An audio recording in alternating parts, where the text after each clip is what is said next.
Mr. Srila Prabhupada. Jai Srila Prabhupada. Jai Srila Prabhupada. Okay, so we will get started. Thank you so much for joining us here today on our Bhagavad-gita class. And we will get started after these brief prayers to the spiritual master.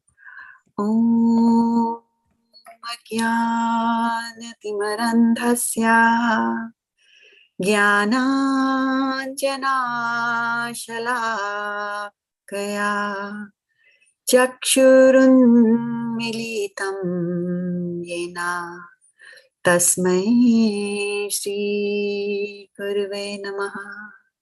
Shri Chaitanya Manobhishtam Sthapitam yena bhutale Swayam Rupa Kadamahyam Dadati Swapadantikam Vancha Kalpatarubhyascha Kripa Sindhubhya evacha Patitanam Pavanebhyo Vaishnavebhyo Namo Namaha. Gaur Premanande Hari Hari. So which verse are we going to do today? 7. Verse number 7. All right. So verse number 7 coming up here. Which text, Mataji? You can see that. And here we go. Yada yada hi dharmasya glanir bhavati bharata abhyuthanam adharmasya tadatmanam srijamyaham. Yada yada hi dharmasya glanir bhavati bharata abhyuthanam adharmasya tadatmanam srijamyaham. Yada yada hi dharmasya glanir bhavati bharata abhyuthanam adharmasya tadatmanam srijamyaham. Yada yada, whenever and whenever. He certainly, dharmasya of religion, glanihi, discrepancies. Hold on one second. Bhavati, become manifested. Bharata, or descendant of Bharata. Abhyuthanam, predominance. Adharmasya, of irreligion. Tada, at that time. Atmanam, self. Srijami, manifest. Aham, I. Okay, so let's look at the translation by Srila Prabhupada. Whenever and whenever. Whenever and wherever. Sorry, whenever and wherever. And what's the Sanskrit for that? Yada yada. Yada yada. Yada yada. There is a decline in religious practice. Masya. And what is the equivalent of decline? Closest to decline. From the synonyms. Glani. Very nice, right? Decline in religious practices, discrepancies that are not being done properly, O descendant of Bharata, and a predominant rise. What is predominant in Sanskrit? Abhyuthanam. Abhyuthanam, right? So there is the word uthan, right? We would have read that. I remember when I used to read Hindi back in school, there was Rashtra ke uthan mein Nariyon ka yogdan, which means the contributions of the ladies or the women in the rise of a nation, right? How they can be there. So abhyuthanam, abhyu is dominance, predominance, even more. Adharmasya, of irreligion. So, and a predominant rise of irreligion, right? At that time, I descend myself. And what is the closest to descend that you can see from the Sanskrit?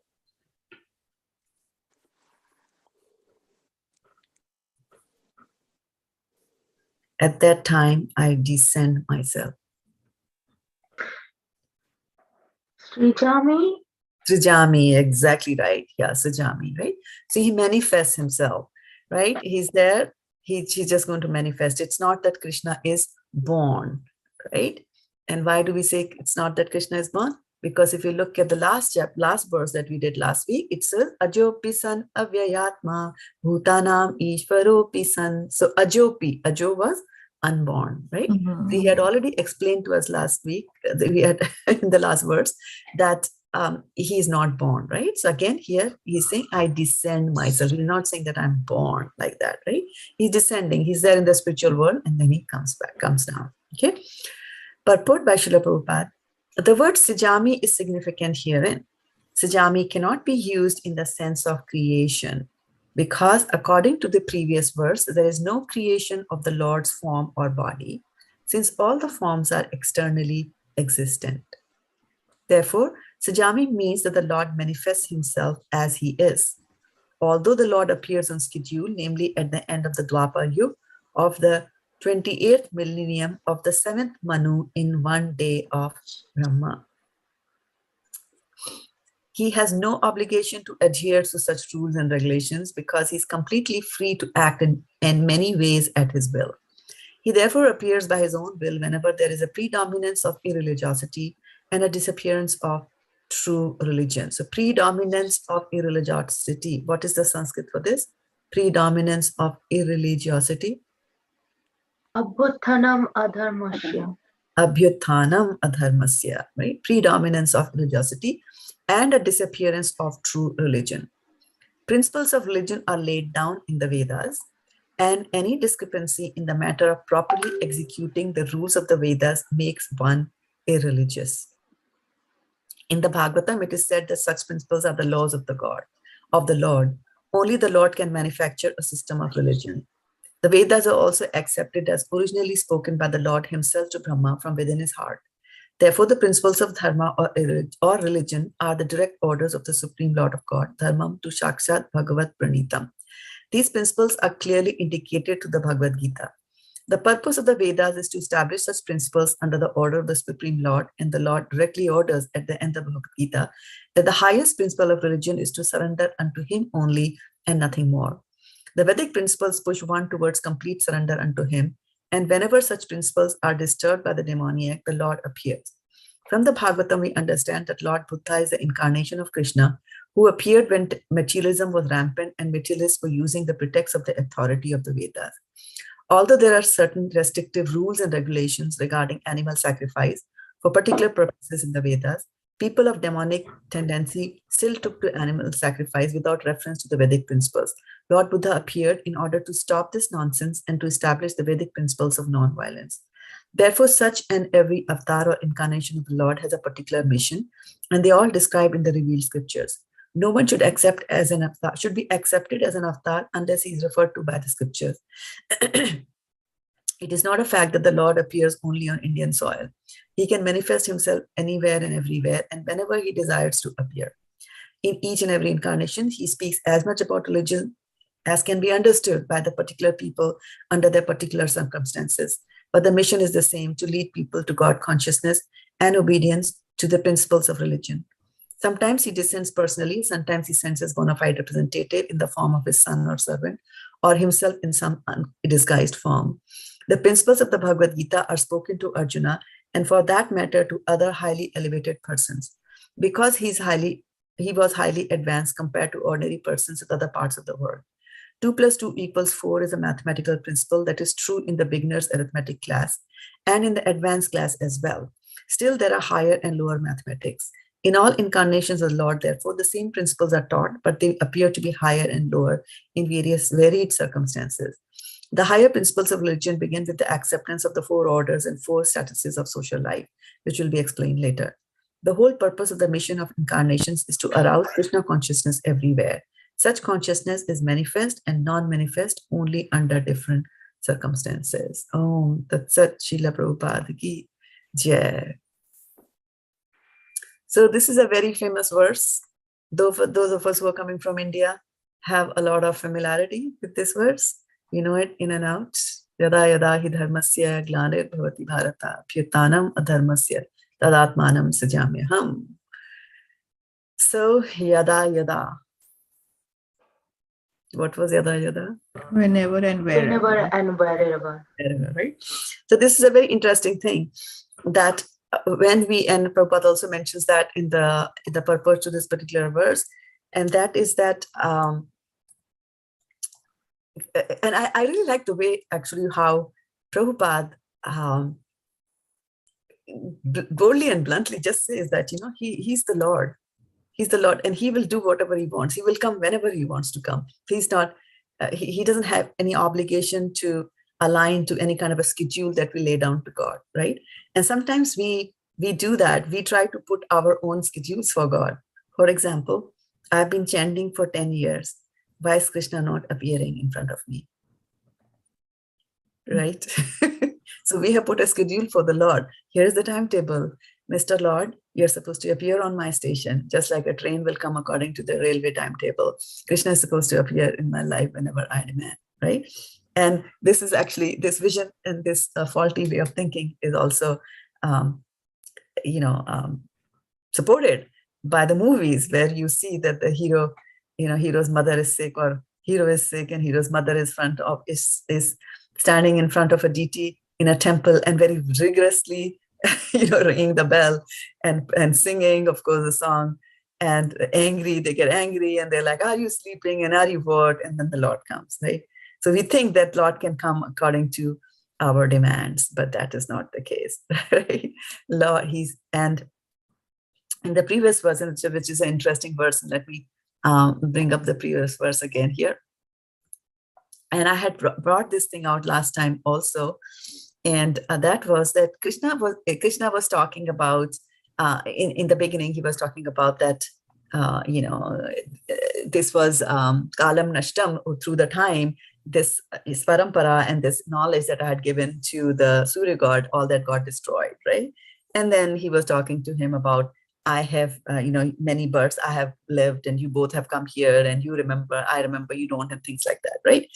And in 4.6, he says, Ajopisan avyayatma bhutanam ishparosisam prakritim swam adhishtaya sambhavami atmamaya.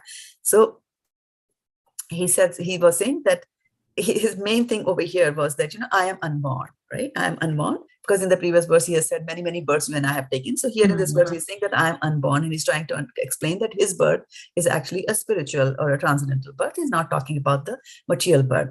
But right bang in the middle of, talking about birth and remembrances and declination in, how, degradation in the religious knowledge that is in the middle of all this, he writes this sentence, Bhutanam Ishvaropi San. Right? Bhutam Ishwar. What does Ishwar mean? What is Ishwar? What does the word Ishwar mean? The Supreme. No? Avali Mataji, are you trying to say something? Supreme Lord, that's what I said. Supreme? Ishwar? Bhutana.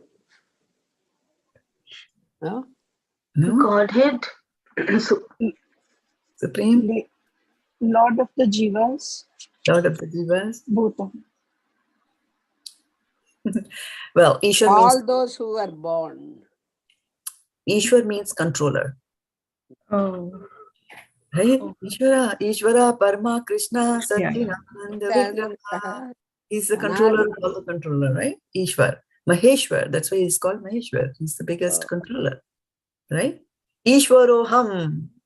We think that I am a Ishwar, right? Later on, Krishna will talk when he's describing the demonic. He'll say demonic thing, Ishwaropiham. I am the Ishwar. Right? So, But that- Mataji, then why there's a difference, Supreme and Ishwar? You tell me. Why would they be the same? Why would they be same? What is the meaning of supreme? Controller. Ultimate. So ultimate doesn't mean controlling. They are two very different things, right? See, the supreme goodness, supreme beauty, be supreme in wealth. But controlling is something very different. You can be very poor and you can control. No, Mataji, Ishwar means controller, right? Control, yes. Isha means controller, and supreme is when you are comparing in degrees. Little, less, least, good, better, best. Right? Warm, warmer, warmest, cold, colder, coldest. So that way supreme is there where it's the supreme. But it's not necessarily saying that controller. Right? Okay. Controlling is a different concept, right? We're talking about controlling. So two very different things. Right? So Ishwar and Is Godhead. Krishna supreme? Yes. Is Krishna supreme? Yes, he is. Yeah. Right? And So we can say he is the supreme controller. Absolutely. He's a That supreme way, like controller. that. Yes. Mm. Yeah. So there are different kinds of controller. That's why I was saying that Ishwaro Piham, I am a controller. We think we are a controller. How much can we control? Prabhupada says you can't even control your stool and your urine, right? Calls of nature, we cannot. So what kind of a controller am I? Not a controller. So he is the supreme controller. So when you say that Krishna is the supreme, yes, he is the supreme, right? But that was not my question. My question was, what is Ishwar? Right? So Ishwar means the controller. So he's immediately coming and saying that I am the controller, right? And slowly through the subsequent verses, he's going to tell you what exactly, why did he say that he's a controller, right? So today he's saying yada yada hi dharmasya. Okay.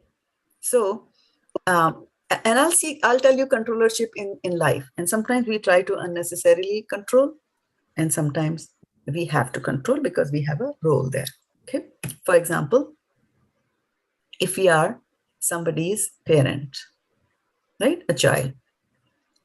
So a parent will set the rules that this is a time for dinner.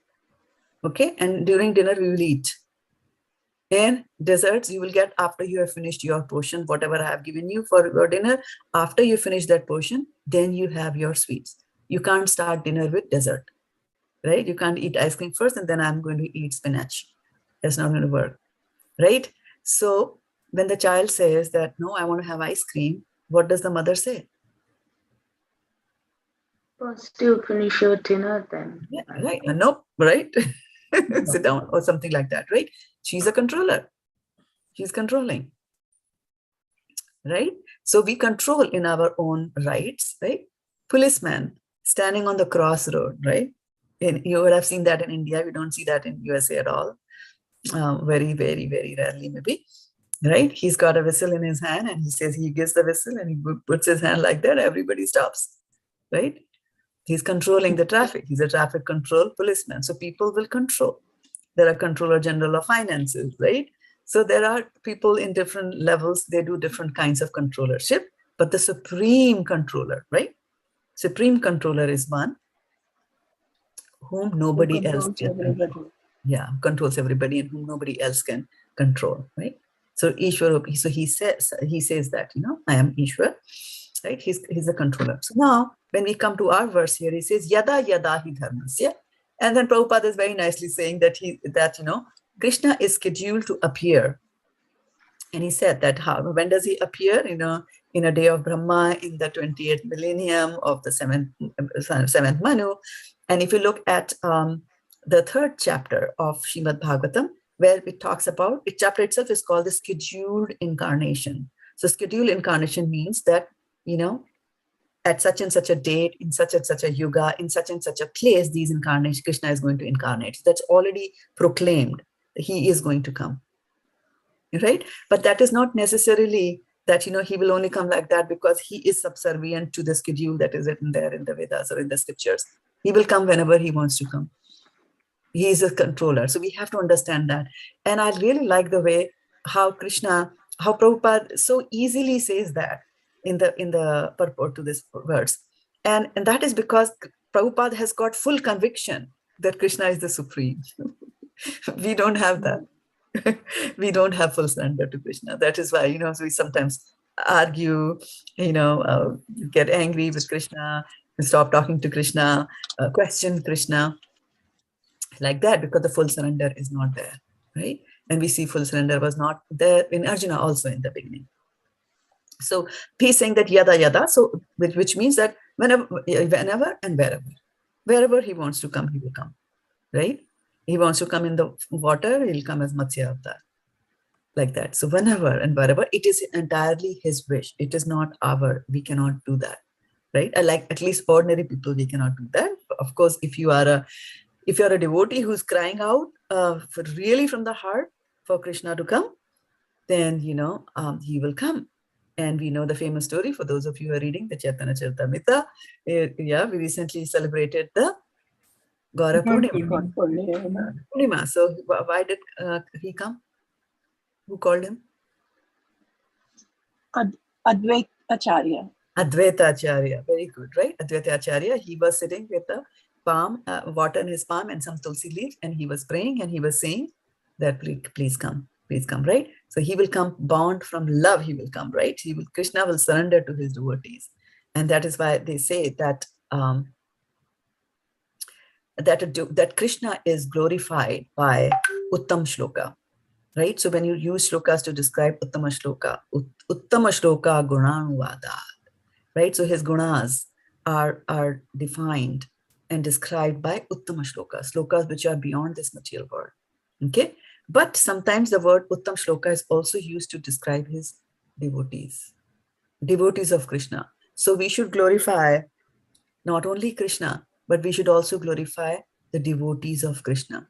And in Bhagavatam, 10th canto, Prabhupada mentions, in 10th canto, there are sections where we have additional notes where in the translation, not only do we have whatever is the translation, but they also bring in commentaries from our other acharyas. And in that commentary, it is straight away said that glorifying a devotee of Krishna is even higher than glorifying Krishna himself.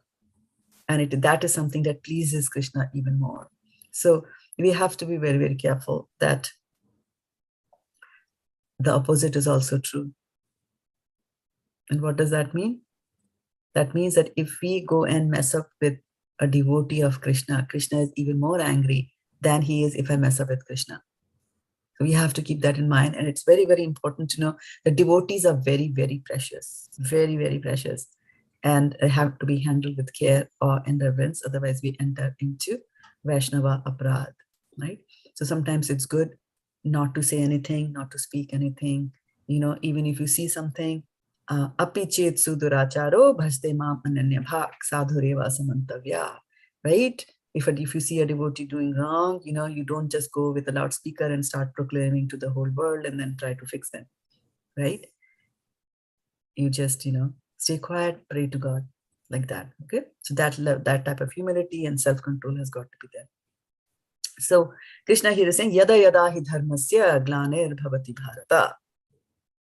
So yada yada, whenever. So now we have known that there are scheduled incarnations of Krishna that will come. For example, Dhanvantari is one avatar, Kapil Dev is one avatar, Kurma avatar, Vara avatar, right? So in so many ways he descends, and he will keep on doing that again and again. So you will find in the Bhagavatam that sometimes the Vara avatara, which is the Shukar Rupa, right? Keshavadhrita Shukar Rupa. So sometimes the Shukar is Neel, he's blue in color. Sometimes you will see him described as Shvet Varaha, white in color. Right. So what is right? Is he blue or is it white? White, right? One might just wonder what is this going on. Both of them are true because he keeps on, these are scheduled incarnations, so he'll keep on coming again and again because these yugas are cyclical, they keep on repeating themselves. So these will also come in, and Krishna likes variety. So sometimes he might come in blue, and sometimes he might just come in white color like that. So his avatars can be different color, but we have to remember that he doesn't take birth. He just descends like that. Okay. So yada yada hi dharmasya. So then the question comes that, he's saying dharmasya. What exactly is dharma? Right? What exactly do we understand from the word dharma? Right? So the real nature of a person is known as the dharma. And Krishna and Prabhupada describes that, and he gives a very nice example where he says that dharma is that property of any object, that if you remove that property, then the definition of that object is completely lost. And an example of that is that fire. The property of fire is to give heat and light.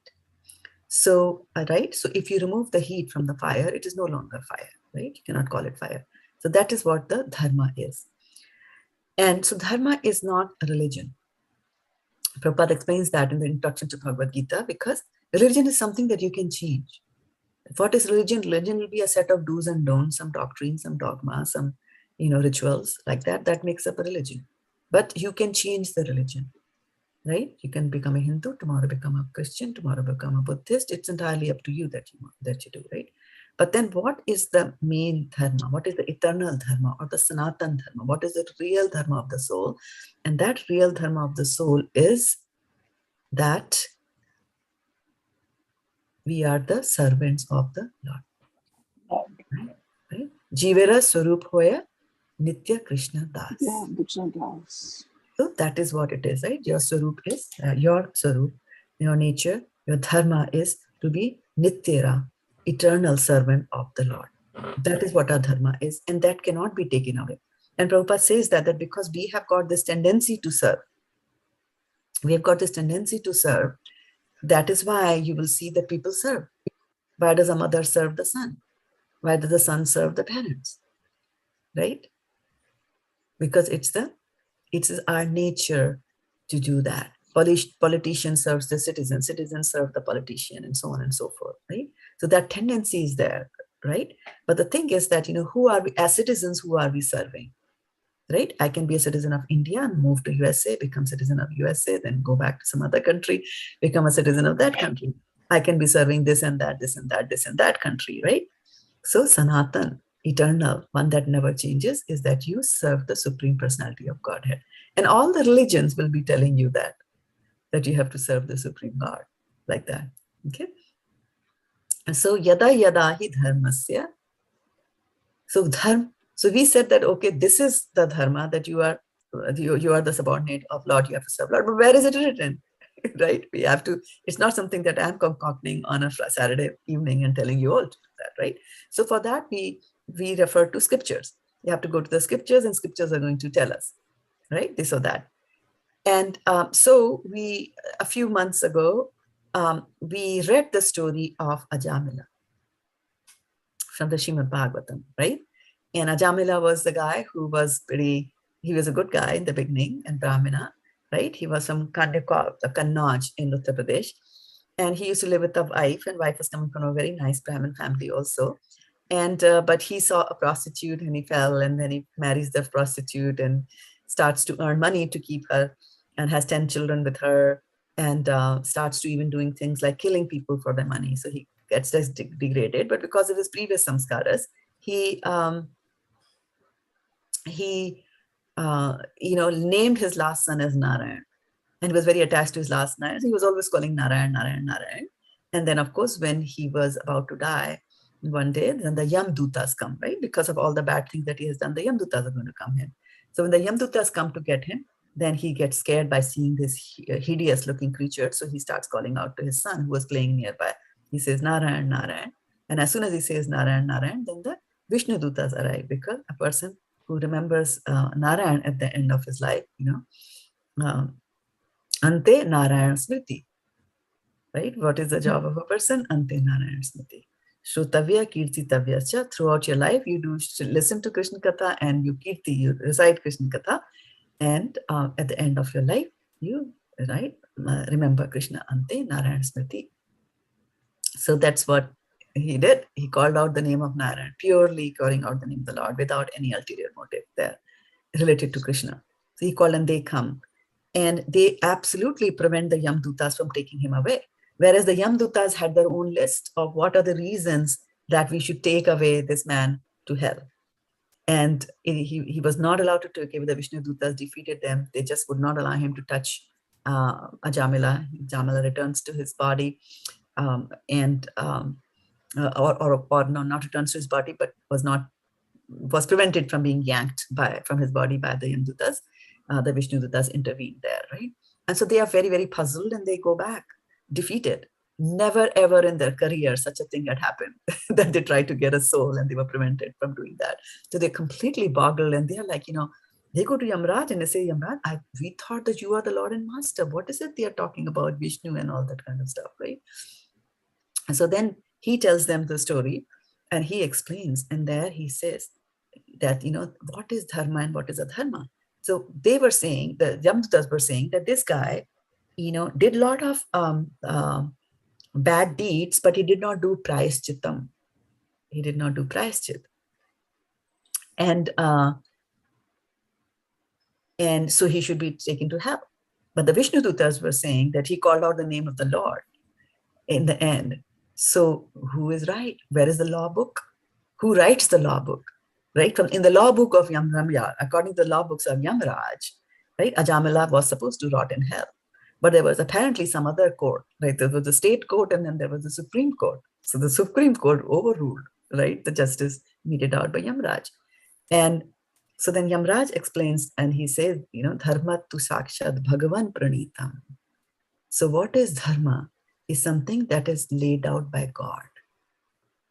That is dharma, right? So there was a question last week about why did Yudhishthir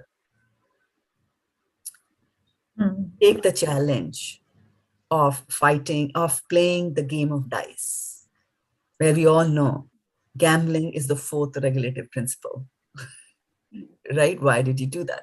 That was a question. And Vindhyavali, who had heard in our lecture early in the morning, she answered that, because it was his dharma. It was his Kshatriya dharma. So he did that. Okay.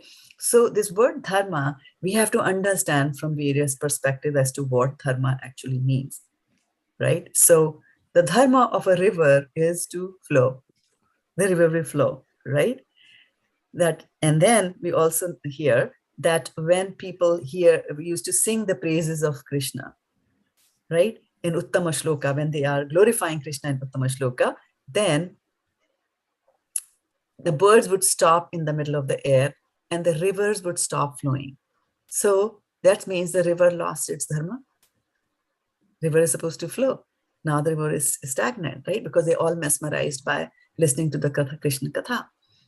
Now, so we have to understand this, that there are two types of dharmas depending on what your consciousness is. Okay, so one consciousness is the bodily consciousness. I'm in this body, and so according to this body, I have to act in a certain way. Just as Arjuna was standing in front of the battlefield, in front of everybody, and he was thinking of his dharma as a grandson of Bhishma Deva or as a student of Dronacharya, right? He was talking about his dharma, that Guru ni hatta mahanubhavan, right? Gurus ki hatya, how can I kill my gurus? Right? He was talking about dharma. He was talking about some rules and regulations at that level, right? And then Krishna walks him through the entire Bhagavad-gita, and then he explains that the real dharma is when you do what Krishna wants you to do. So when you are relating to Krishna at that level, when you have elevated yourself from the consciousness of the bodily consciousness, from that level, you've raised yourself to the consciousness that you are a soul, right? And Krishna starts to lever up his consciousness, bump up his consciousness right from the second chapter of Bhagavad-gita, where he says that you are, you are nasato vidyate bhavo, you are never there, you were never born, you will never die, right? You cannot be cut, na shoshati maruta, you cannot be dried, you cannot be cut, right? Like that. So he's trying to bring his consciousness up to that level that you start relating to Krishna as a soul. And then when you start relating to Krishna as a soul and you realize that, oh, Jivera Swarupo Nitya Krishna Das, I have to do whatever Krishna wants. And Krishna told him that, all these people that you see over here. And in today's verse, he's telling that, Yada yada hi dharmasya glanir bhavati bharata abhyutanam adharmasya, that whenever there is a decline in religion, I will come. Whenever I think I need to come, I will come. It does not matter. It does not matter whether it is a scheduled incarnation or whether it is not a scheduled incarnation, I will come. I will come there, right? So, and in the end, in the Bhagavad-gita, end of Bhagavad-gita, what does it tell Arjuna? Sarv dharman parityajya. Sharanam vraja, right? So he's telling the ultimate religion. That is the ultimate religion when you do things for Krishna. So anybody looking at it, not understanding the ultimate religion, can look at the Mahabharata war as a very ghastly war where people killed their own, their cousins, their teachers, their grandparents, their uncles, they killed them, right? And the Pandavas were victorious, so they were the worst, right? Because they killed all of them. And look at Arjuna putting so many arrows through Bhishma Pitama, his grandfather. Who does that to their grandfather? Right? People can think like that. But when you look at it from Krishna's perspective, Krishna's perspective was that, there is a lot of bad characters roaming around in this world. They have to be removed. Nimitta mata bhava sabya sachin. I have already decided And what? Ishwaropi San. In the previous verse, he said, Ishwaropi San, I'm the controller, right? So if the child wants to have ice cream before dinner, the parent can scold. Why? Because this parent is the controller. Like that, right? So Krishna will intervene. Krishna will say. So he was like, no, this is wrong going on. I need to set it right. I don't care whether I'm scheduled or not scheduled. Right? For example, we know the famous story of Ahilya. Right? Ahilya was the wife of Gautam Rishi. And one day she was very beautiful. And and she was a chaste lady, serving her husband nicely. And then one day Gautam Rishi goes off to take his bath, etc. in the morning, gets up and goes there. And of course, Indra from the heaven is looking at this beautiful lady. So what he does is that he comes in the guise of her husband. He comes as Gautam Rishi. And so, husband is out away. He comes in the guise of the husband, talks to her, and then, he has union with her. And at that time, she actually realizes that this is not my husband. This is somebody else. This is Indra. And then she is so impressed by the fact that this is Indra, right? King of all the demigods who has come to me. He's attracted to me. So that was a little, aberration in her thinking process that happened at that time. And so, of course, when Gautam Rishi comes back, he's very angry. And she curses her to become a Sila. Yes, a Shila, a stone, right? So she stays like that as a stone. And then, of course, he says that only when you are touched by the Peter, Ramchandra, that you're going to come, right?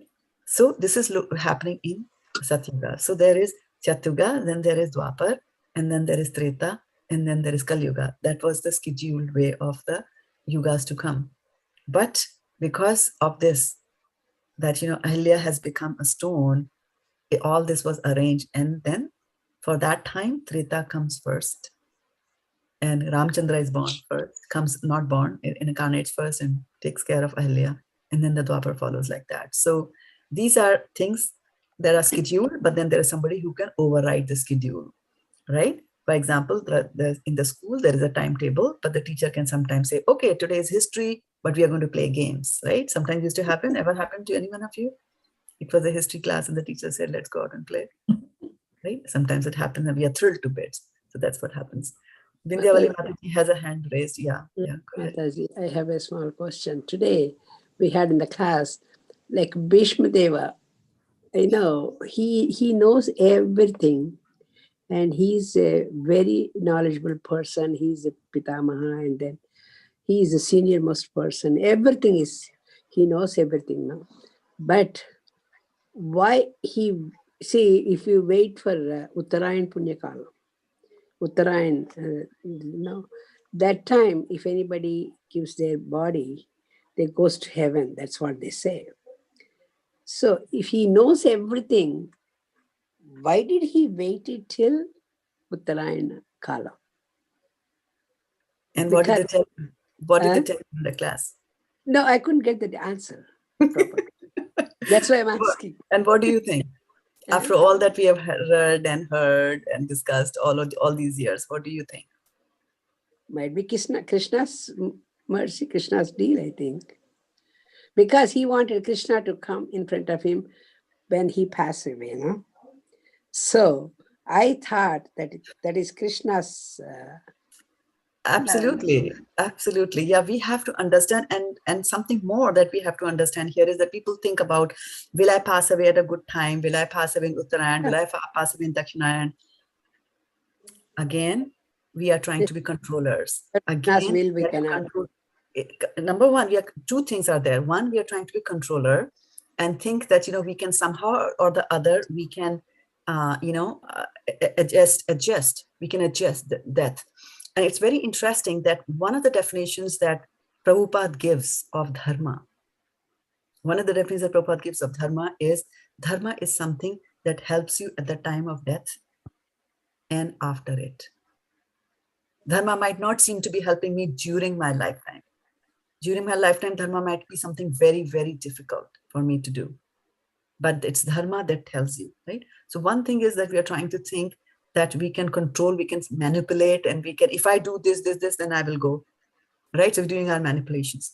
But number two is we are lacking faith in Krishna, right? If I have prayed to Krishna all along, right? If I prayed to Krishna all along, then number one, I don't even care. See, when your bhakti reaches that level, when your relationship with Krishna reaches that kind of a level, right? That you don't care. All that you want is bhakti.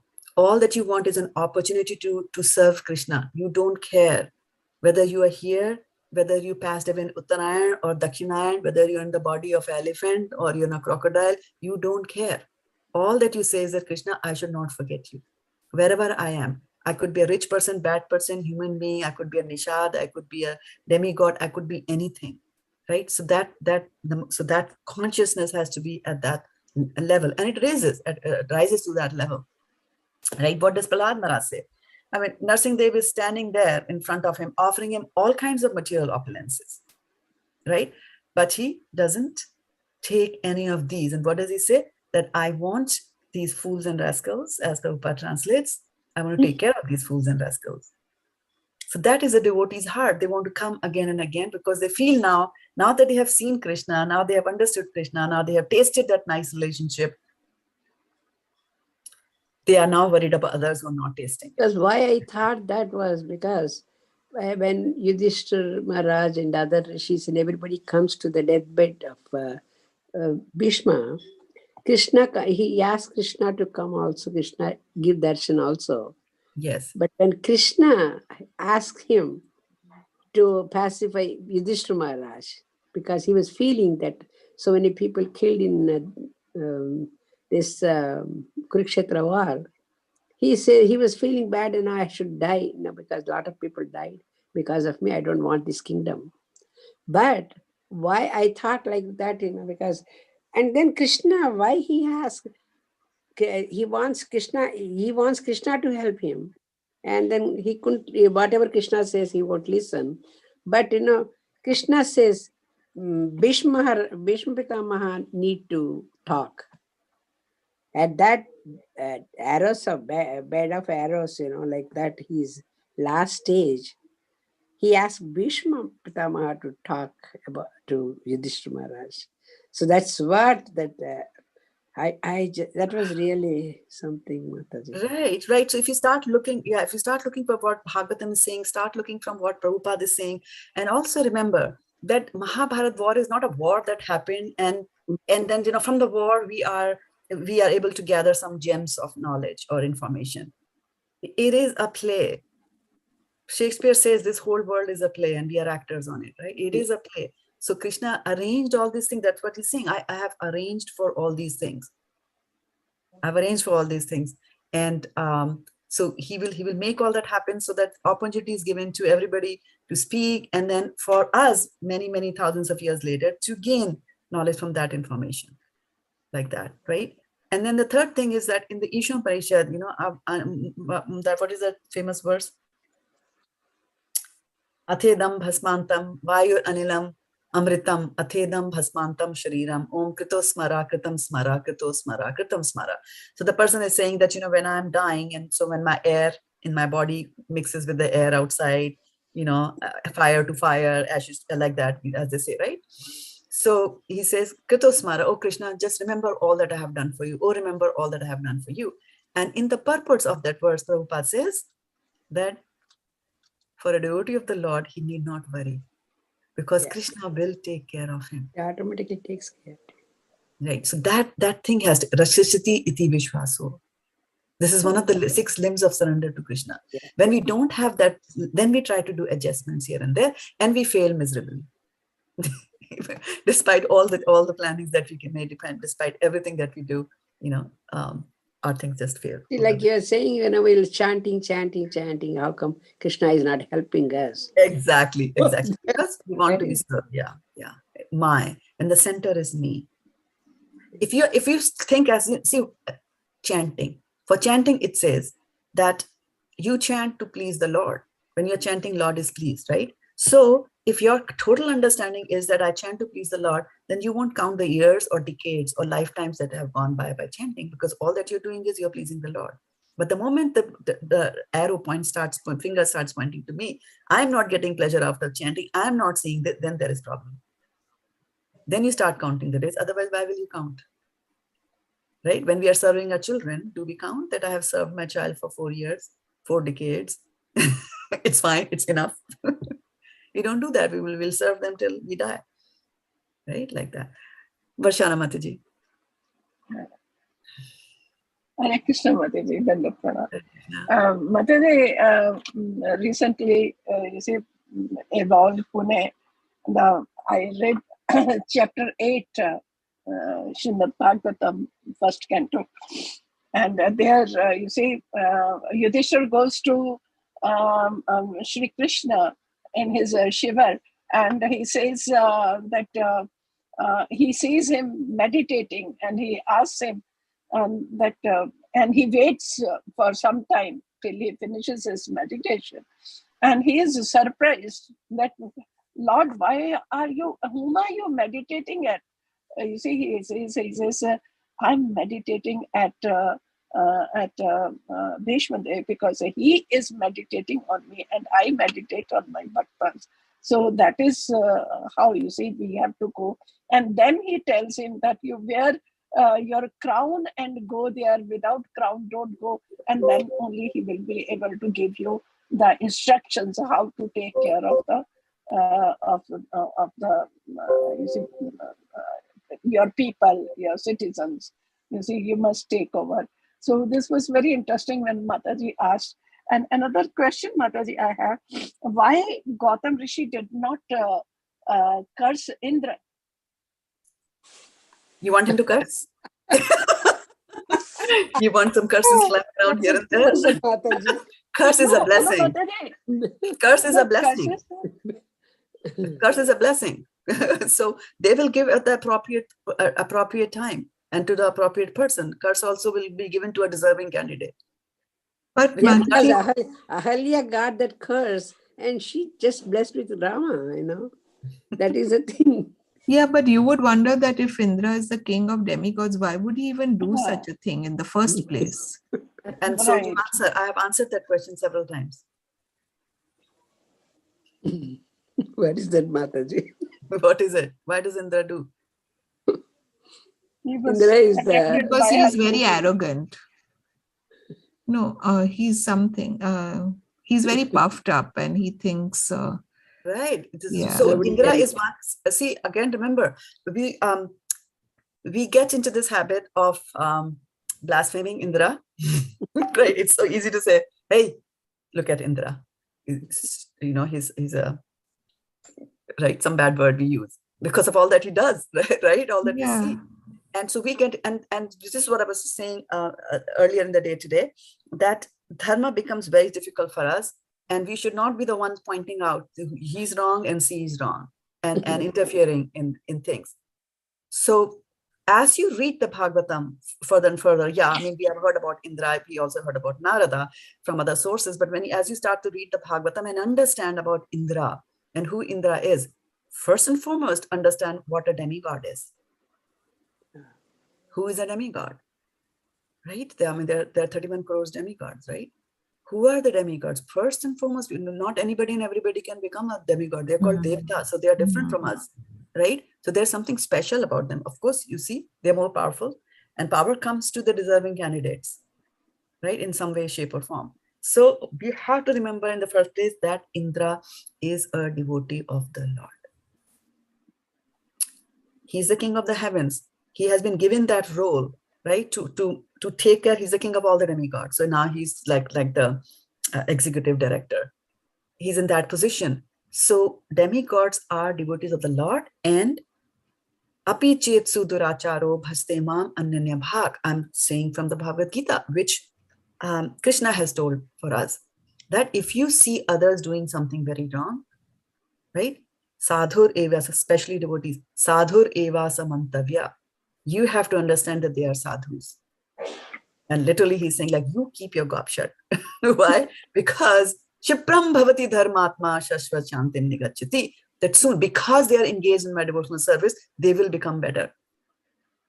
They will become better. So you don't say anything. Why? Because if we start saying things about he and she, then it's a Vaishnava aparadh. No, so to understand, I'm asking that it's not Right. blaspheming or like I'm not saying you are blaspheming. No, I'm just not me or anyone, but all of us have questions. Right, That why right, does right. Indra do this? And it's not Yes. once or twice. He has done it multiple Yes, times. once or twice, Multiple exactly. times. And how many times have we done the same mistake in our lives? Do we do mistakes only once? No, but we are not Indra. We are not Indra. That's what we say, right? Yeah. Because there's always a nice way. We are lawyers for ourselves, right? And for our behavior. Krishna needs a lawyer too. Indra needs a lawyer too, right? So we have to understand. And this is so, and that's why when all this happens, that our mood and of listening to things, whatever happening in the Bhagavatam, from when people can listen to some of these stories, like a feminist would come and just say, "Oh, look at that, right? Okay, so the woman gets curves, and what about the man, right?" But when you read the Shastras, right, a woman is supposed to be chaste. Indra, fine, that is wrong, right? But then her first responsibility, she was married to none other than Gautam Rishi, such an exalted personality, right? So you are married to a devotee of the Lord, and this is how you are behaving. And she knew, at some point, she knew that this was Indra. But then we'll say, oh, fine, she's a lady. No. So she got the punishment for that. And then her husband was nice in the sense that although he punished her, but then he also gave the benediction that Rama is going to touch your feet, touch you with his feet, and you'll be back, right? Like that. So we have to look at the Shastras.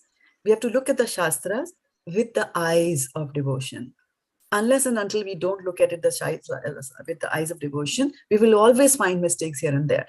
And my eyes, after I read this particular chapter in Bhagavatam, and Hanumat Pekshra Swami Maharaj explained, and he said that Indra has a role to play. And through his role, he is sending this message to all of us that power corrupts and absolute power corrupts absolutely. So what should we learn? What should we learn from the story of Ahilyabai and Indra going after Ahilyabai? Is that, once you get into that, I used to work in a company where the CEO used to do things like that, right? So when you read all these things, the lesson is for us. Yes. Us that don't go for power and then once you understand, and somebody will be so alarmed and not understand this, that Indra seems to get away with everything. Everything, big why? He is a devotee of the Lord. Kaunteya prati janehi name bhaktya pranashyati. So this whole drama is there for you to understand that Krishna will take care, and with everything he gets purified. And after Bhagavatam, you read Brihad Bhagavatamitra to understand how does Indra feel. How does Indra feel, right? Because Indra is the one who had, disrespected his spiritual master, right? Brihaspati, and he had lost all his glories, and he was defeated by the demons, Bali Maharaj, right? And then who came to his rescue? Lord himself. As he went and took away everything from Bali Maharaj. Vamandev. Vamandev. Came as Vamandev, right? So he came as Vamandev, and then what did Vamandev do? By cunning, right? He used cunning, came there as a small drop and said, I just want 3 steps of land. And then he increased his feet, and just sheer cunning and sheer cheating. Anybody else would say sheer cheating, like that, right? But for his devotee, Krishna, he did it. So that is why when we talk about the 6 opulences of Krishna, wealth, beauty, knowledge, power, fame, and then we see renunciation. Is the So he's willing to renounce the fame that he got, as all the fame that he has got over here. He's willing to renounce that fame, because now people point fingers and say, you cheated. Yeah, I cheated, but for my devotee. Like that, that's Krishna. And Prabhupada has got that mood in the purport where he's saying that, he's the supreme controller. So he'll do whatever he wants to do. Look at the complete surrender that It takes a long time for us because we keep questioning, why did he do this? Why did he do that about Krishna? And then that habit goes further, right? Why did, Krishna do this? Why did Rukmani do this? Why did he do that? Right? So we have to be very, very careful. And so Indra is actually a devotee of the Lord. The Lord will constantly protect him. Remember that story with Prithu Maharaj. He's constantly stealing the horse and preventing him from doing the Ashwamedha Yajna, right? And then Brahma comes and intervenes. And then the Yajna begins again. And then Vishnu comes in the Yajna. He appears in the Yajna, which means Yajna is successful. And then guess what? Who is right next to Vishnu? Indra. It's like, come on, man. You were the one. You're spoiling. You were spoiling the entire Yajna. And why? Because that's a devotee relationship. And wouldn't you want to have that relationship? What if Krishna was a very cruel and a non-forgiving God? Where would we be? Nowhere. Nowhere. Nowhere. So we just look at these and see the positive in it. See the positive in it and say, okay, look at that. Krishna will protect us. He will protect me also. He will do that. Sutapa has her hand. Hare Krishna, Mataji. Mataji, you just mentioned that Dharma Dharma helps during death and after that. Can we explain a little bit more? Your Dharma is something that will protect you during your death and after your death, right? If you're not followed the Dharma, right, your death is going to be very, very difficult. What is our Dharma? If you have not followed when I say not followed your Dharma, what is our Dharma? Our Dharma is to be the servant of the Lord. What is our Dharma? Is to be the servant of the Lord, right? So if you have followed your Dharma, right, in your life, then at the time of your death, it is your Dharma that is going to protect you. Why? Because you are a servant of the Lord. Death will not be any problem to us, right? Why? Prabhupada gives a very nice example that, if you look at the mouth of a kitten, is it a bad mouth or is it a good mouth? Is it a mouth you should be scared of, or whether you should be okay with that mouth? Depends on whether you are a mouse or you are a kitten. It's the same mouth, right? The kitten will chew away a rat, right? And with the same mouth, she will also carry her little kitten from one place to another place of safety.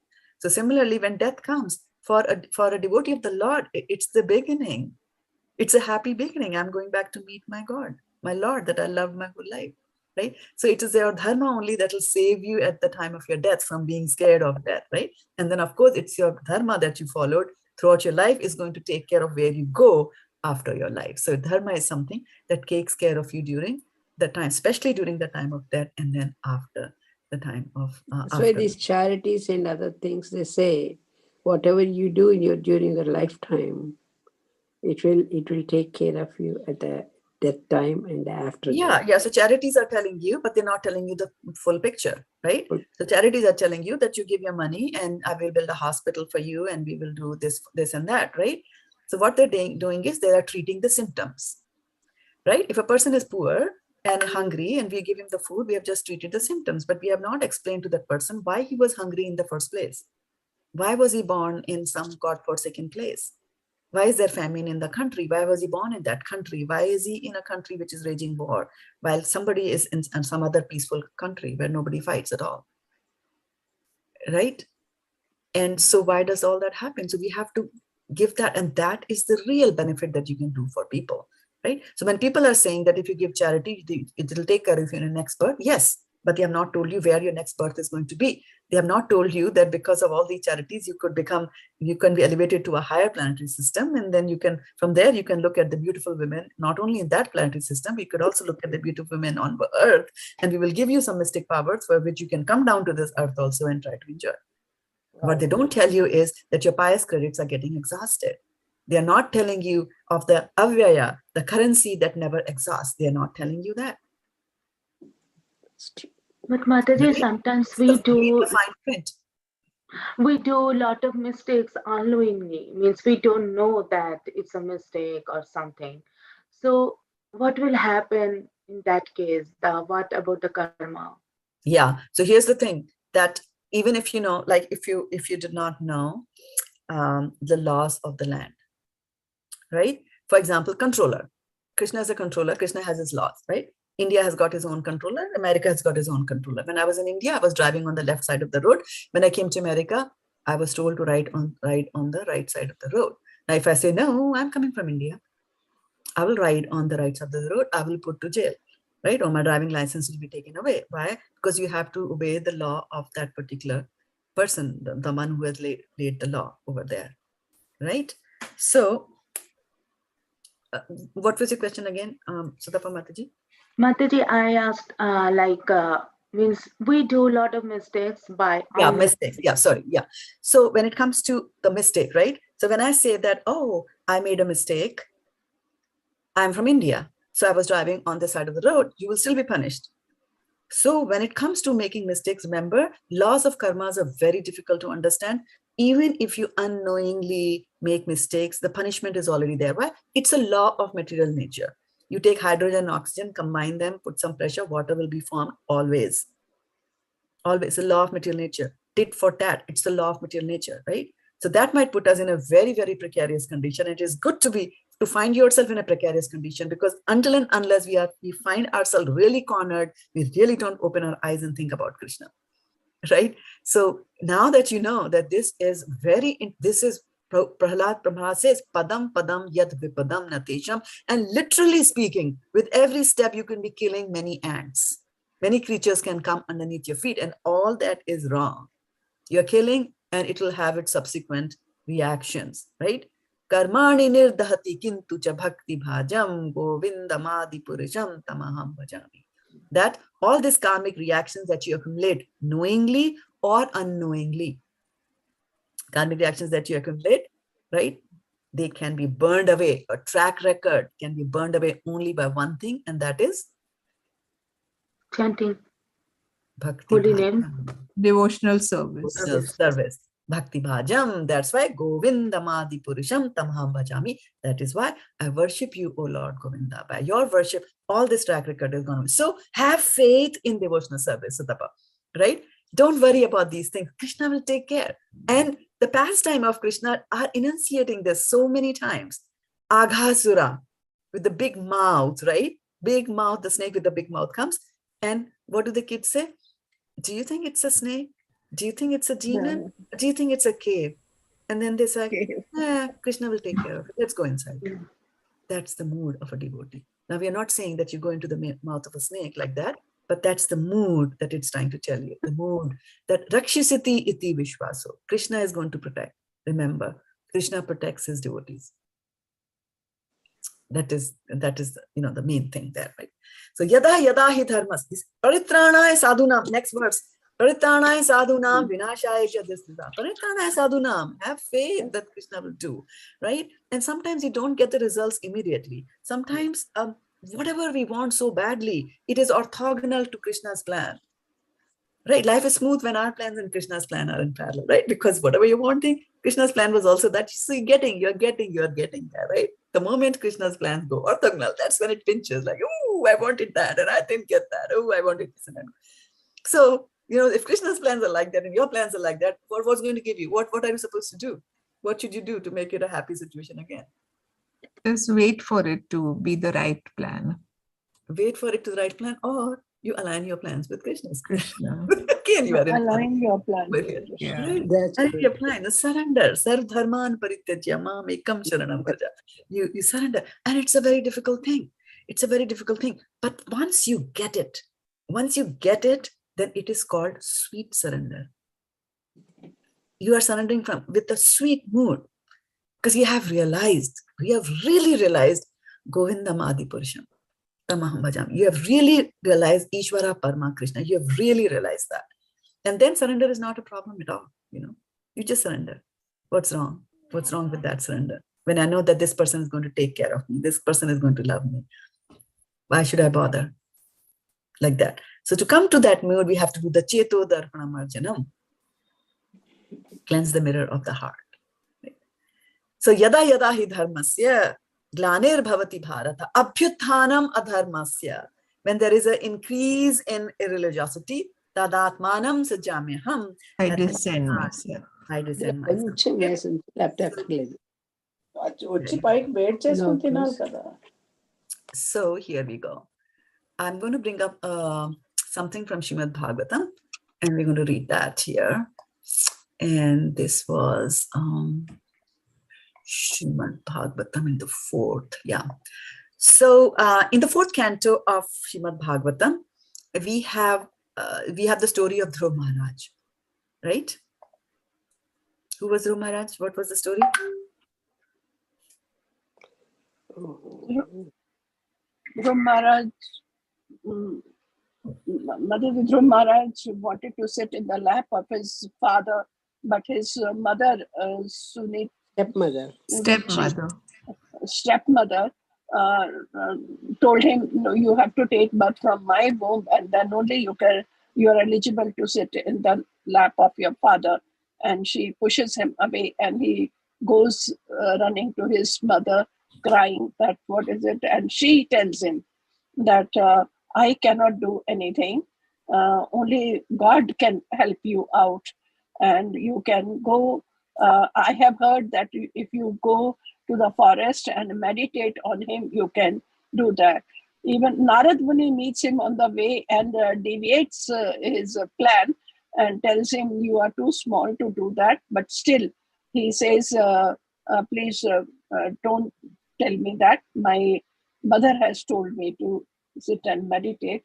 Looking at the determination, God, Narad Muni gives him Om Namo Bhagavate Vasudevaya, the mantra, and he meditates on him. And in 6 months, he gets a darshan of Lord Shri Krishna.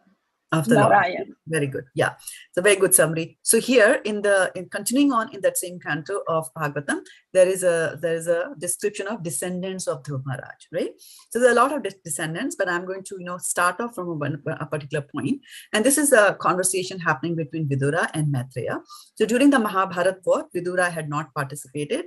He had left the palace, right? Because he tried to reason and give some good understanding to Duryodhan, but Duryodhan got angry and called him a, Dasi Putra and things like that, right? So he left, and he starts going to various pilgrimages, and he meets Maitreya.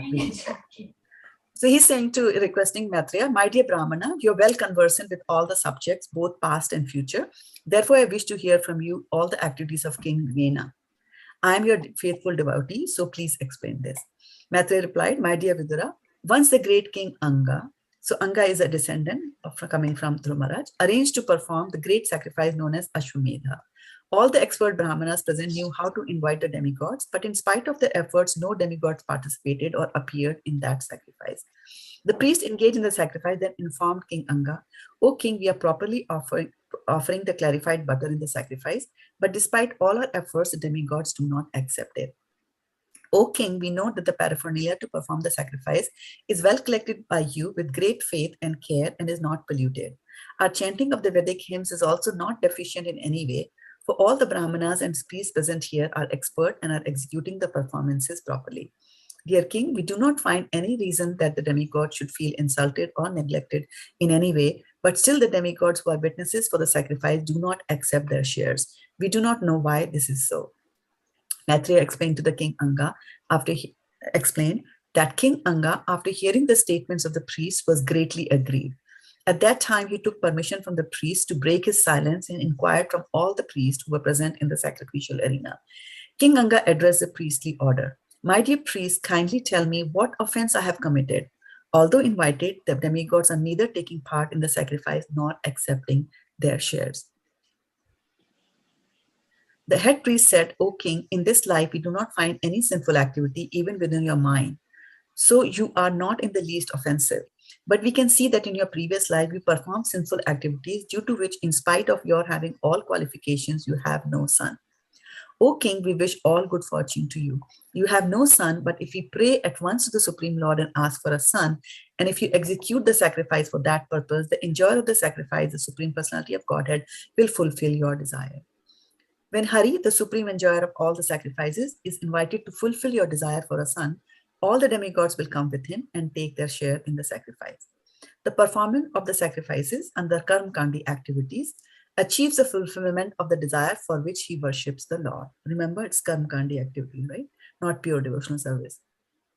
Thus, for the sake of a son for King Anga, they decided to offer oblations to Lord Vishnu, who is situated in the hearts of all living entities. As soon as the oblation was offered in the fire, a person appeared from the fire altar wearing a golden garment and a white dress. He was carrying a pot filled with boiled rice boiled in milk. The king was very liberal, and after taking permission from the priest, he took the preparation in his joint palm, and after smelling it, he offered a portion to his wife. Although the queen had no son, after eating that food which had the power to produce a male child, she became pregnant by a husband, and in due course of time, she gave birth to a son. The boy was born partially in the dynasty of irreligion. What is the Sanskrit for irreligion? Adharmasya. Adharmasya. Yeah. His grandfather was death personified, and the boy grew up as his follower. He became a greatly irreligious person.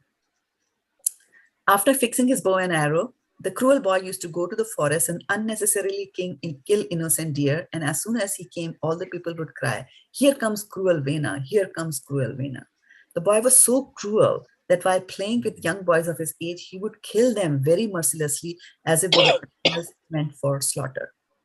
After seeing the cruel and merciless behavior of his son Vena, King Anga punished him in different ways to reform him, but he was unable to bring him to the path of gentleness.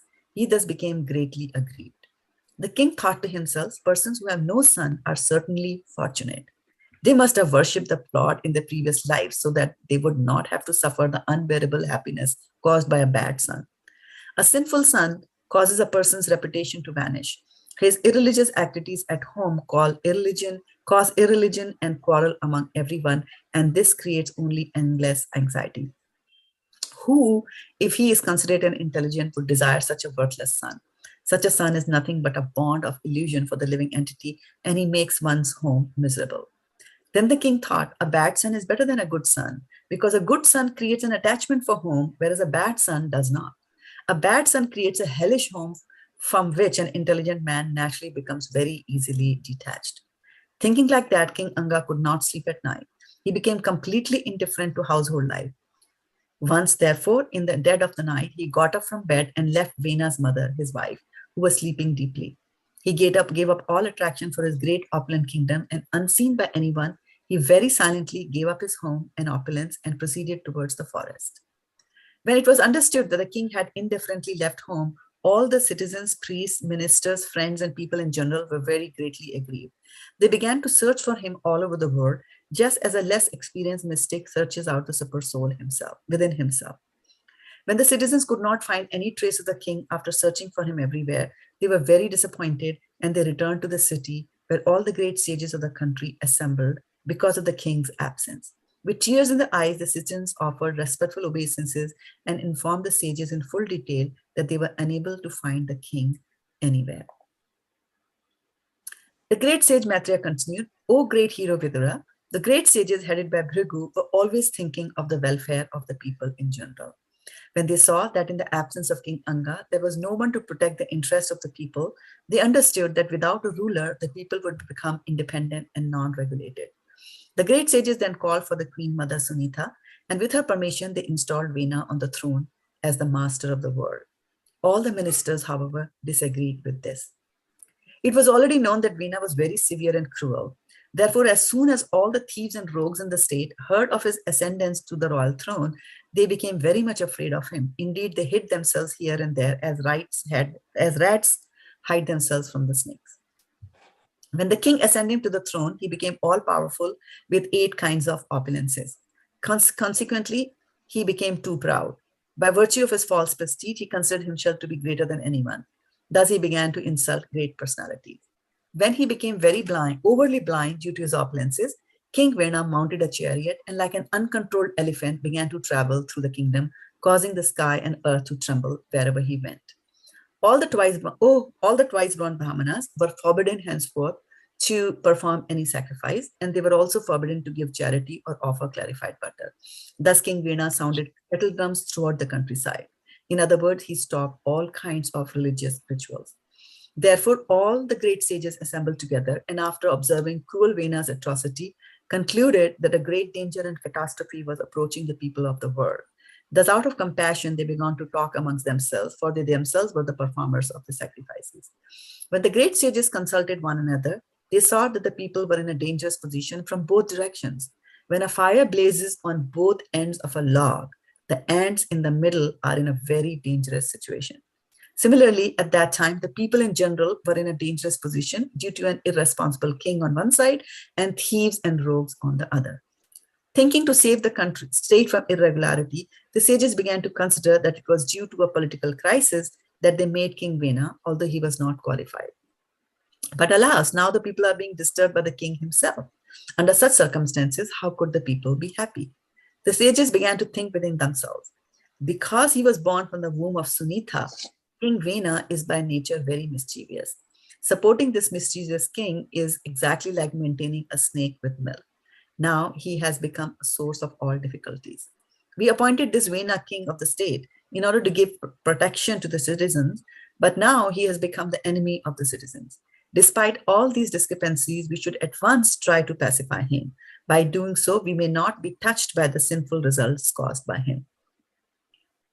The saintly sages continued thinking, of course, we were completely aware of his mischievous nature, yet we nevertheless enthroned Vena. If we cannot persuade King Vena to accept our advice, he will be condemned by the public and he will join them. Thus, by a prowess, we shall burn him to ashes. The great sages, having thus decided, approached King Vena. Concealing their real anger, they pacified him with sweet words and thus spoke as follows. The great sages said, "Dear king, we have come to give you good advice. Kindly hear us with great attention. By doing so, your duration of life and your opulence, strength and reputation will increase. Those who live according to religious principles and who follow them by words, mind, body, and intelligence are elevated to the heavenly kingdom, which is devoid of all miseries. Being thus rid of the material influence, they achieve unlimited happiness in life." The sages continued, "O great hero, for this reason you should not be the cause of spoiling the spiritual life of the general populace. If the spiritual life is spoiled because of your activities, you will certainly fall down from your opulent and royal position." The saintly persons continued, "When the king protects the citizens from the disturbances of mischievous ministers as well as from thieves and rogues, he can, by virtue of such pious activities, accept taxes given by his subjects. Thus, a pious king can certainly enjoy himself in this world as well as in life after death. The king is supposed to be pious in whose state and cities the general populace strictly observes the system of 8 social orders of Varna and Ashram, and where all citizens engage in worshipping the Supreme Personality of Godhead by their particular occupations. O noble one, if the king sees that the Supreme Personality of Godhead, the original cause of the cosmic manifestation, and the super soul within everyone is worshipped, the Lord will be satisfied. The Supreme Personality of Godhead is worshipped by the great demigods who are controllers of universal affairs. When he is satisfied, nothing is impossible to achieve. For this reason, all the demigods, presiding deities of different planets, as well as the inhabitants of their planets, take great pleasure in offering all kinds of paraphernalia for his worship. Dear King, the Supreme Personality of Godhead, along with the predominating deities, is the enjoyer of the results of all sacrifices in all planets. The Supreme Lord is the sum total of the 3 Vedas, the owner of everything and the ultimate goal of all austerity. Therefore, your countrymen should engage in performing various sacrifices for your elevation. Indeed, you should always direct them towards offering of sacrifices.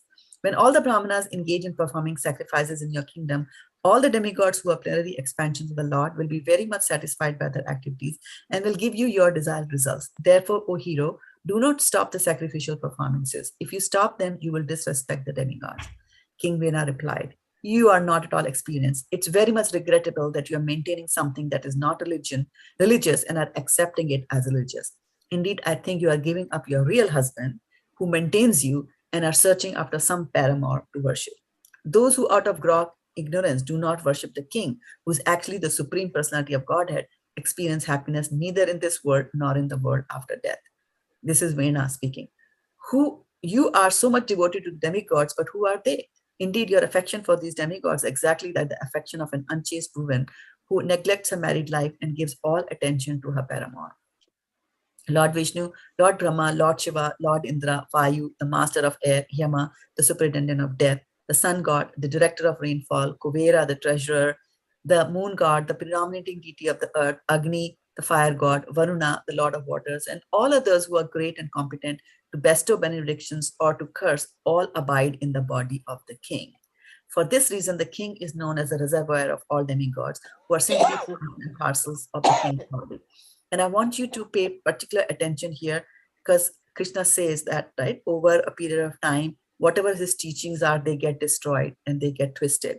So here it is King Vena who is just twisting this, and he's saying that all the bodies, they all abide in the body of the king. But if you read the Shastra, all these demigods actually reside in the body of Lord Krishna and not the king. But see how people can twist the Shastras and explain and mislead general people.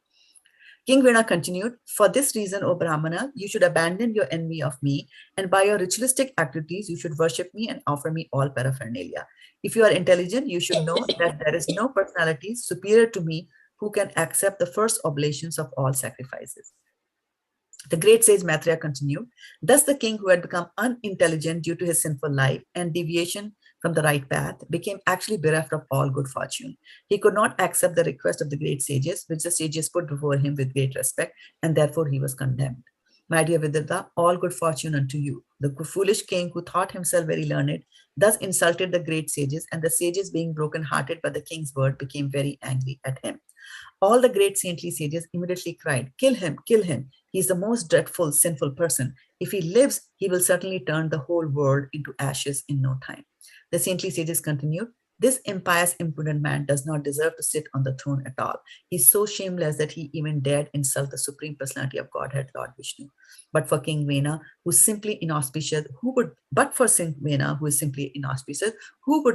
the Supreme Personality of Godhead, by whose mercy one is awarded all kinds of fortune and opulence? The great sages, thus manifesting their covert anger, immediately decided to kill the king. King Vena was already as good as dead due to his blasphemy against the Supreme Personality of Godhead. Thus, without using any weapons, the sages killed King Vena simply by high-sounding words, like mantras. After all the sages returned to their respected hermitages, the mother of King Vena, Sunita, became very much aggrieved because of her son's death. She decided to preserve the dead body of her son by the application of certain ingredients and by chanting mantras. Once upon a time, the same saintly persons, after taking their bath in the river Saraswati, began to perform the daily duties by offering oblations into the sacrificial fire. After thus sitting on the bank of the river, they began to talk about the transcendental person and his pastimes. In those days, there were various disturbances in the country that were creating a panic in society. Therefore, all the sages began to talk amongst themselves. Since the king is dead and there is no protector in the world, misfortune may befall the people in general on account of the rogues and thieves. When the great sages were carrying on the discussion in this way, they saw a dust storm arising from all directions. This storm was caused by the running of thieves and rogues who were engaged in plundering the citizens. Upon seeing the dust storm, the saintly persons could understand that there were a great deal of irregularities due to the death of King Vena. Without government, the state was devoid of law and order, and consequently, there was a great uprising of murderous thieves and rogues who were plundering the riches of the people in general. Right? So we need a controller, right? Without the government, see what happened, right? Although he was a bad governor, but after his death, thieves became very, very much bored, right? And there was an uprising of murderous thieves and rogues. So this is the adharmasya which is happening, right? Although the great sages could subdue the disturbance by their powers, just as they could kill the king, they considered it improper on their part to do so. Thus, they did not attempt to stop the disturbance. The great sages began to think that although a Brahmana is peaceful and impartial, because he is equal to everyone, it is still not his duty to neglect the pure humans. By such neglect, a Brahmana's spiritual power diminishes, just as water kept in a cracked pot leaks out. The sages decided that the descendants of the family of King Vena should not be stopped, for in this family, the semen was very powerful and the children were prone to become devotees of the Lord. After making a decision, the saintly, because they are coming from the lineage of Dhruv Maharaj, after making a decision, the saintly persons and sages churned the thighs of the dead body of King Vena with great force and according to a specific method. As a result of this churning, a dwarf-like person was born from King Vena's body. This person born from King Vena's thighs was known as Bahuka, and his complexion was as black as a crow's. All the limbs of his body were very short, his arms and legs were short, and his jaws were large. His nose was flat, his eyes were reddish, and his hair copper-colored. He was very submissive and meek, and immediately after his birth, he bowed down and inquired, Sirs, what shall I do? The great sages replied, Please sit down. Nishida. Thus, Nishad, the father of Nishad race, was born. After Nishad, after his birth, he immediately took charge of all the resultant actions of King Rena's sinful activities. As such, this Nishad class are always engaged in sinful activities like stealing, plundering, and hunting. Consequently, they are only allowed to live in the hills and in the forests. The great sage Maitreya continued, My dear Vidura, thus the Brahmanas and the great sages again churned the two arms of King Vena's dead body. As a result, a male and female couple came out of his arms. The great sages were highly learned in Vedic knowledge. When they saw the male and female born of the arms of Vena's body, they were very pleased, for they could understand that the couple was an expansion of a plenary portion of Vishnu, the Supreme Personality of Godhead. The great sages said the male is a plenary expansion of the power of Lord Vishnu. This means this is a Shakti-avesh avatar who maintains the entire universe, and the female is a plenary expansion of the goddess of fortune who is never separated from the Lord.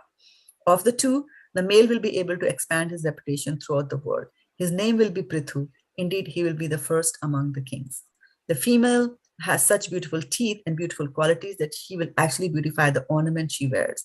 Her name will be Archi, and in future she will accept King Prithu as her husband. In the form of King Prithu, the Supreme Personality of Godhead has appeared through a part of his potency to protect the people of the world.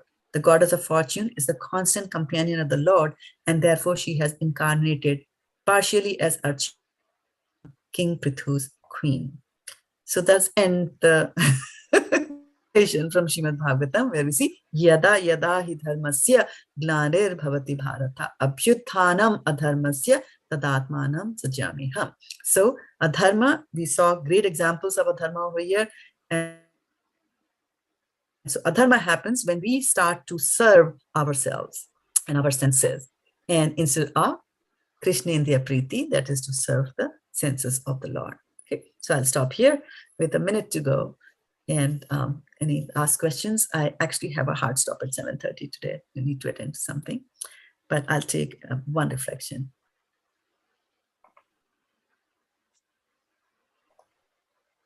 Anything that you heard that struck your mind today?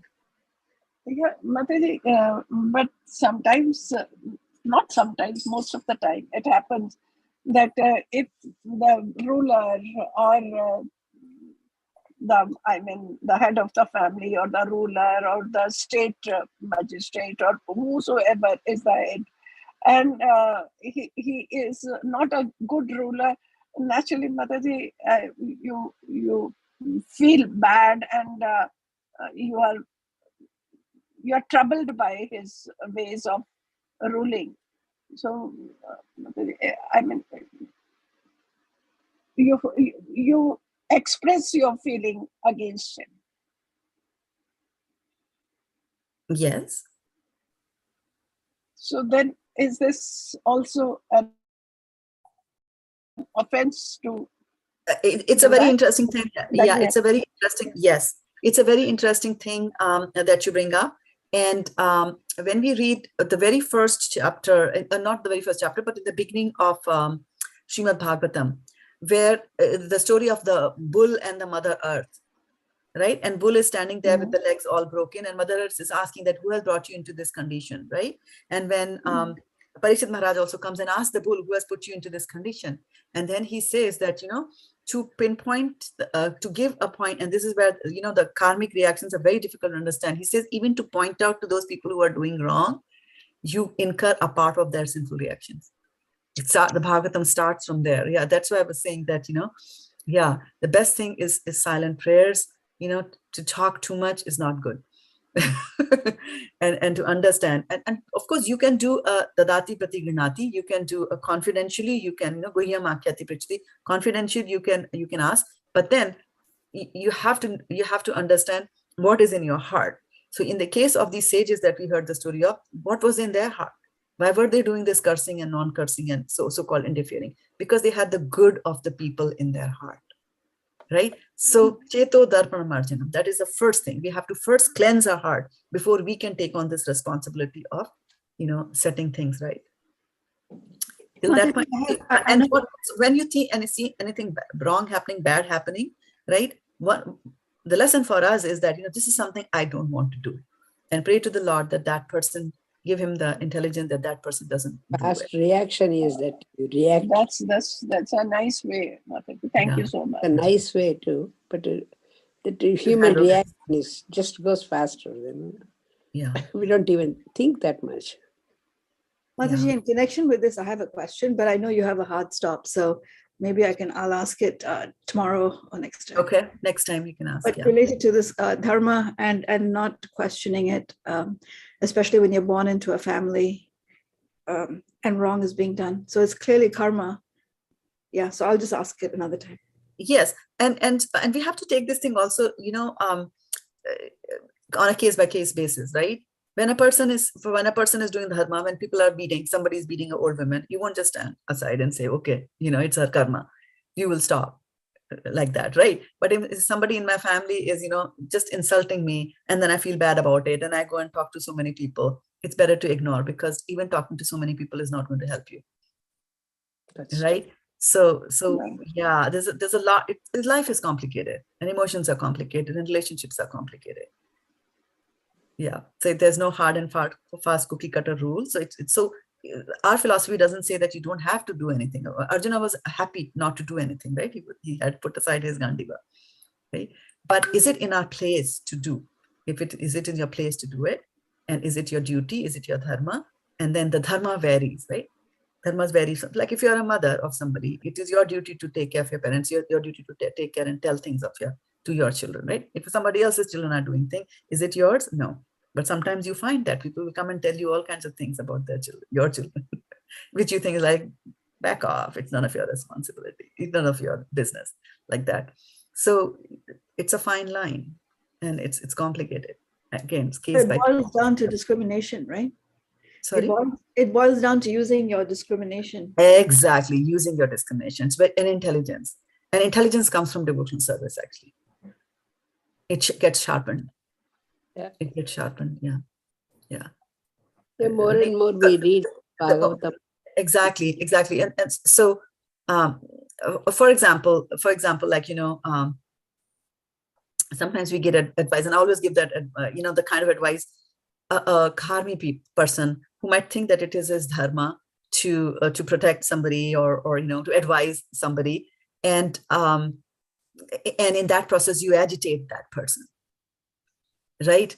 And somebody else, you go to somebody else and they narrate the same situation, and they will tell you words to pacify you. So situation did not change from when you narrated it to that person, but what happened was your reaction to that situation.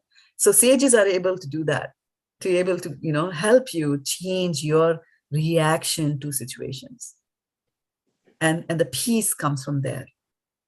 Otherwise, this material world is a, mess. It's a place, padam padam yat vipadam natesha. How do you react to that, right? Tattenu kampam susamikshamano is changing your consciousness.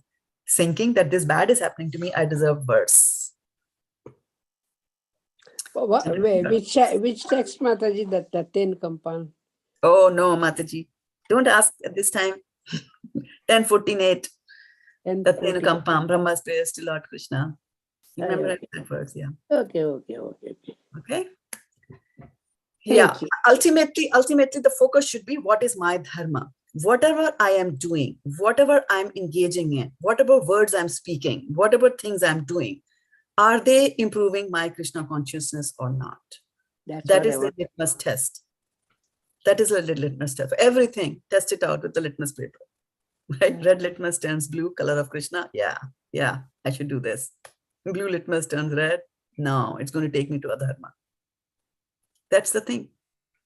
So one should get out of the situation if something of this kind happens. It is better to get out of the situation and let it be happen to God. You see, whatever He decides, let Him do it. Yes, I'm getting a phone call. I need to leave. Okay. This is no. This is the mantra I'm giving you. See, you left. You started to leave the moment I said I've got a phone call. This is how you get out of situations. Oh, okay. That's good. I have my rounds to finish. I really thought you got a phone can call. I talk to you later? Yeah. I didn't do my seva.